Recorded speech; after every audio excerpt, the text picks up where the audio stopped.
Nights at Freddy's story, continuing on part 2. Sometimes at work, I would get a chance to talk to the other employees. Sometimes Ralph would talk to me about Mr. Emily, Mr. Afton, and the animatronics. A lot.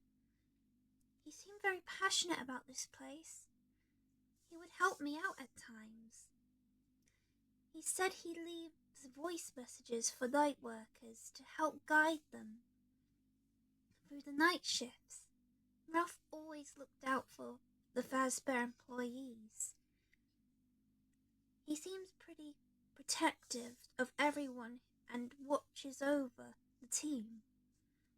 But he also loved being in this place and was very experienced. I still saw Mr. Emily and Mr. William Afton around the restaurant. I would sometimes be asked to help out with getting the place ready for closing or getting fresh decorations ready. I loved putting up the decorations. Mr. Emily was strict, but he was fair and friendly to the staff. He was passionate on the entertainment for the children. Mr. Afton too was strict, but quite distant and more prideful, yet reserved towards everyone. For the most part, I got on quite well with the customers. Some could be quite tricky, but I did my best to help them. Some of the children could be a bit loud and noisy, which made me feel a little disorientated. But hearing the music boxes was very soothing. There was a little merry-go-round that played a cheery music box, and played next to it was a figure of a boy holding a balloon. I liked him. I found him quite lovely. I think the merry-go-round was my favourite spot. There was also a prize counter that I would sometimes work on, handing prizes to kids and other customers. There was a giant present with a puppet inside, a long thin body with white face and purple dripping down its eyes, and it had long hands. It lived in the box with the Pop Goes the Weasel playing when it came out. I found it nice, but it seemed a little bit spooky at times though. But sometimes there were very crazy and intense moments in my days of work. One day, I was working on a practical job, bringing boxes to the stock room and keeping an eye on the party rooms where the guests would be. While I was sorting the boxes out, a little boy was running around and went into a guest forbidden zone.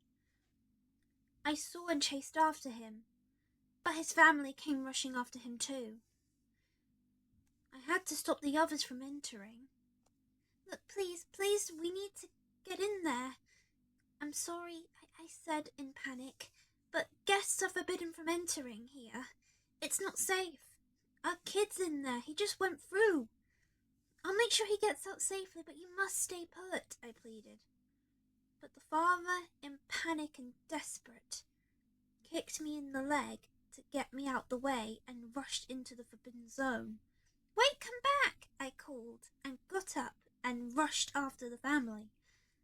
I found them in a big part of the room in parts and service. Jimmy, come down now, the mum cried.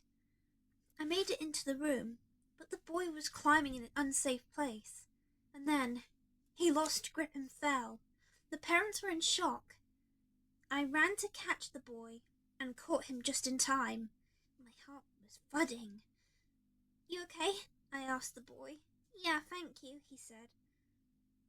The family rushed to him and gave him a hug and told him how relieved they were. I got myself back up. Oh, thank you for saving our son, the mother said.